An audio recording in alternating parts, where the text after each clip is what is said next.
কতদিন হলো স্বামী নাই? স্বামী নাই, তা তো প্রায় 1 বছর।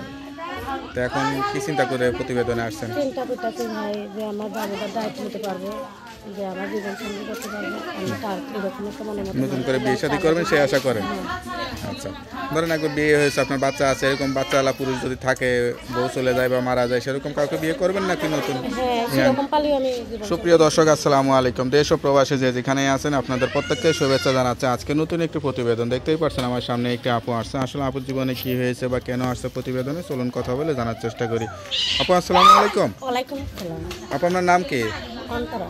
অন্তরা আপু, কার কার অন্তরে ঠাই করছেন?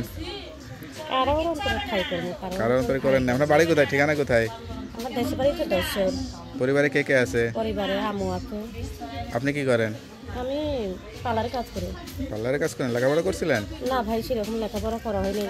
বয়স কত? বয়সে চলতেছে 25। বিয়ে শাদী হয়েছিল? হ্যাঁ, আমার বিয়ে হয়েছিল, আমার একটা বাবু আছে। স্বামী কি হয়েছে? স্বামীটা মারা গেছে। বিয়েটা কি পারিবারিকভাবে হয়েছিল না প্রেম করে করছিলেন? পরিবার হলে প্রেম করেই করতাম। প্রেম করে করছিলেন। তা এখন মানে মা বাবার সাথে আছেন নাকি একা একা আলাদা থাকেন? না, আমার লগে থাকি ভাই। কতদিন হলো স্বামী নাই? স্বামী নাই, তা তো প্রায় 1 বছর। তো এখন কি চিন্তা করে প্রতিবেদনে আসছেন? চিন্তা করতেছি ভাই যে আমার বাবুটার দায়িত্ব নিতে পারবো, যে আমার জীবন সঙ্গী করতে পারবো, আমি তার এরকম একটা মনে মতো নতুন করে বিয়ে শাদী করবেন সেই আশা করেন? আচ্ছা, ধরেন একবার বিয়ে হয়েছে, আপনার বাচ্চা আছে, এরকম বাচ্চাওয়ালা পুরুষ যদি থাকে, বউ চলে যায় বা মারা যায়, সেরকম কাউকে বিয়ে করবেন নাকি নতুন? হ্যাঁ, সেরকম পালিও আমি জীবন সঙ্গী করবো। সবচেয়ে কষ্ট লাগে কোন বিষয়টা নিজের কাছে এখন? কোন বিষয়টা বেশি কষ্ট লাগে, স্বামী নাই সেইটা নাকি? না, বেশি কষ্ট লাগে ভাই, ছোট একটা বাবু আছে, বাবুটার লয়ে ঠিক মতো কাম করতে পারি না। মানে পার্লারে যদি কাজ করেন কিন্তু ভালো ইনকাম হয়, সেটাতে চলতে পারতেছে না? বাবুটার যদি সেরকম যেতে পারি শীতের মধ্যে ভাই, একদিন গেলে 3 দিন যেতে পারি না। আর আমুটা হচ্ছে বুড়া মানুষ ভাই, এমনি কি করবো? বিয়ে সাথে যেহেতু হয়েছিল, তো মুখটা ঢেকে আসছেন কেন?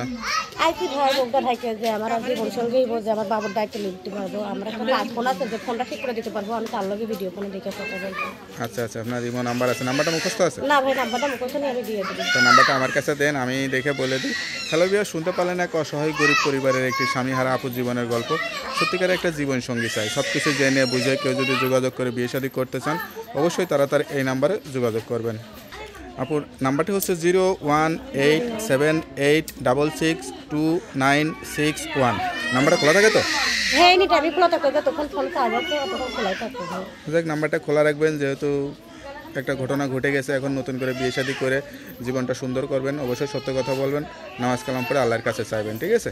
আর কিছু বলতে চান? না ভাই, একটাই কথা বলবো যে ভাই দায়িত্ব নিতে পারবেন আমার বাবুটারে সোহাগের, যার ভালো বললেই ফোন দিবেন, সেই ফোন দিবেন, তার লগে আল্লাহ কথাবার্তা বলবেন। আর যে তোমার কাছে ফোন দিবেন, তারা ফোন না দিলে একটু খুশি হইবেন।